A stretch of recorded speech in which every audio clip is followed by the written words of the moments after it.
quarterback transfer portal, can you not, Mark Rogers? I guess so. You can. Well, yeah, you can. Especially just coming from Tennessee, you can. Well, yeah, that linebacker you're talking about? Yeah, and the running back, Eric Gray. Right. Well, you think all those were? See, that's the tough part. Do you think a lot of that had to do with coaching change, or had you heard anything about that? Well, I think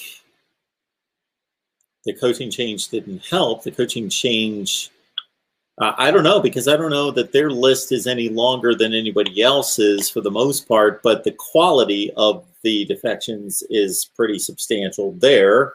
With, again, you're talking about an all-SEC linebacker, an all-SEC running back, and Wanye Morris along the offensive front, who's a substantial starter as well. Yeah, things were going down anyway. Things not looking good. So if Jeremy Pruitt would have stayed, they still probably would have lost some substantial talent. Well, yeah, and that's a good point because, usually the bigger programs, too, I know that as an Ohio State fan, we've lost some guys to the transfer portal. There was a receiver that had just left to the transfer portal. It was interesting. I was watching, Ohio State play Rutgers last year, and I was always a fan of Brendan White. We were talking about William White. That was his son, and he actually kind of helped turn around the Ohio State defense a little bit towards the end of the year in 2018. Yep. And he ended up going to Rutgers, And Rutgers, I think, picked up a few guys. I think they kind of raided the transfer portal last year. Schiano did, if I'm not mistaken. Yep. I got a fair amount of his starters. Yeah, so exactly. Brendan White, when they inserted him into the lineup, he played extremely well. Absolutely. And the defense didn't turn into like an all-time great, but they got to the point where they were serviceable. They were a top 25 or 30 defense that last 3 games of the season. And, Rutgers and Schiano, I got to think I know that he brought in several players from, of course, the quarterback, Noah Vedral, and one of Michigan's defensive starters. Plucked away. I can't remember exactly who, but I think defensive tackle, Mark. Yeah. Michael something or other. I forgot his name. Dave had mentioned him once on his podcast. So, yeah, I know that I saw the long list of them on the TV screen in week 1 against Michigan State. And, they suddenly became a respectable outfit, not an automatic win for anyone. Well, see, here's the thing, Mark. We mentioned the coaching changes, and that may have something to do with it. But typically what it has to do with it, and you see this a lot in, with the quarterbacks, is, when a quarterback can't beat out another quarterback. Obviously the greatest example, being an Ohio State fan, Joe Burrow. He ended up, he lost the quarterback competition with Dwayne Haskins, goes to LSU, and the rest, as they say, is history. And I think with these major programs recruiting 4 and 5 quarterbacks, and plus they're recruiting 4 or 5 highly rated guys, Ohio State's going to have a pretty full, well, they already have a fairly full quarterback room, but they're going to get the number 1 quarterback in the country, Quinn Ewers, in 2022. So somebody in that room is heading out or going to the portal. Yes. Maybe a couple, probably, I would think. Yeah, I know that I talked to a Penn State guy today, and he mentioned, I can't remember the kid's name out of Ohio. He's a top 10 or 15 quarterback in the next class in 22, and mentioned that Penn State's going to have a great shot at him because Ohio State's most likely going to bypass him because they just have too many quarterbacks. Right. That's right. Yeah. That's the thing that's going to happen. But I think that's true with all the major programs, Although, has Alabama been hurt that much by the transfer portal? I don't know if they've had a lot of players transfer out, but no.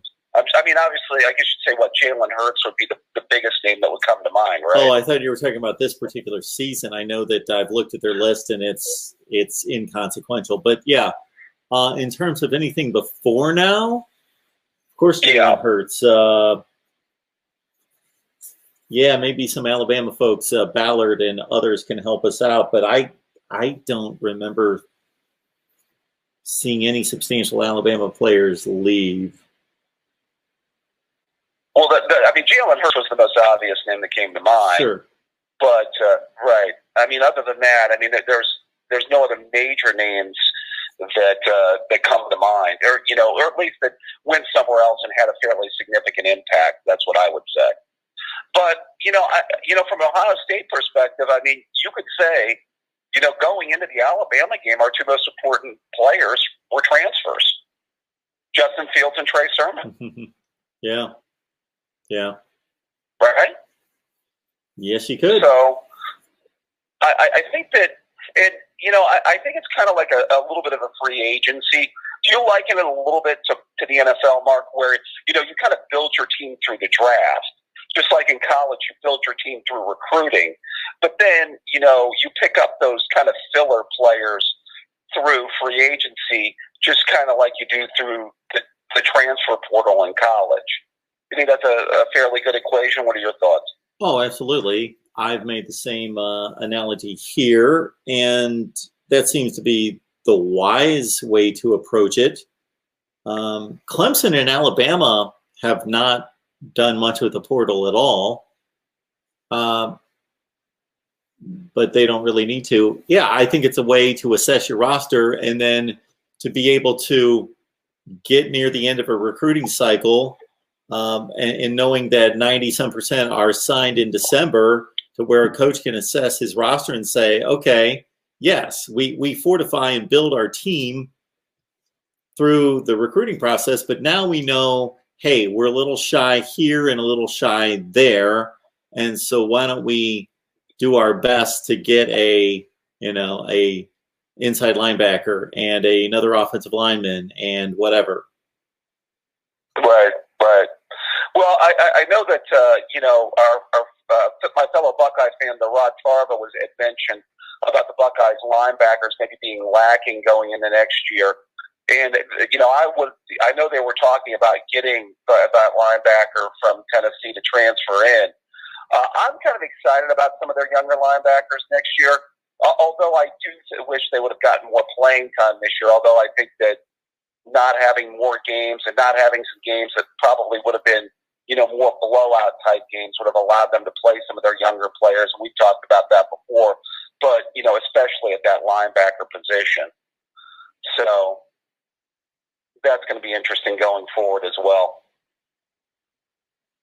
Yeah, so do we have a date on spring practice? I know I asked the boys that this week, and now I don't remember the answer. Well, I would imagine it's sometime in April. I thought it was towards either early or mid-April. Yeah, spring game. Yeah, I was wondering about spring practice, but usually they take what, the 15 sessions, and then they take some kind of a break in between. So it's usually about 20 or 25 days out from whenever the spring game is.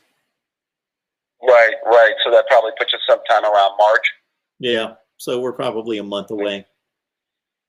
Right. I want to look at these position groups. I'm anxious to start to get some news out of these camps to start to formulate some kind of opinion on these position groups for every team. Right. Well, yeah, because I know from an Ohio State perspective, I mean, I obviously can't wait for the spring game because there's a lot of position groups, and obviously I'd like to see the quarterback position first and foremost. I'd like to see how Miller and Stroud and the rest of those quarterbacks look. I think that's going to be really important for them going forward.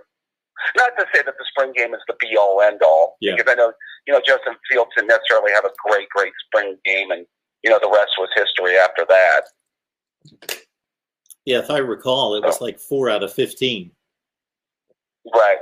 And some of the fans were a little bit panicky at the time, but then he gets into the games and you saw what he could do.